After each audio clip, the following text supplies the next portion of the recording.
Hello friends, welcome to கீஜனி அலன்ராஸ் வால். இன்றைக்கி நம்மளுடைய சேனலில் அடிக்கிற வெயிலுக்கு நல்ல இதமாக பாதாம் பிசின் சப்ஜா சீட்லாம் யூஸ் பண்ணி வீட்டிலே எப்படி ரோஸ் மில்க் ப்ரிப்பேர் பண்ணுறதுன்னு சொல்லி பார்க்க போகிறோம்.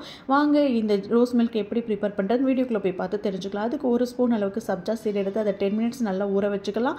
ஒரு மிக்ஸி ஜார் எடுத்து அதில் நல்லா ஆடையோட கெட்டியாக இருக்க மாதிரி காய்ச்சின பால் ஒரு கப் சேர்த்துக்கலாம். அது கூட 4 டேபிள் ஸ்பூன் அளவுக்கு சுகர் சேர்த்துக்கலாம். ஒரு ஸ்பூன் அளவுக்கு ரோஸ் எசன்ஸ் சேர்த்துக்கலாம்.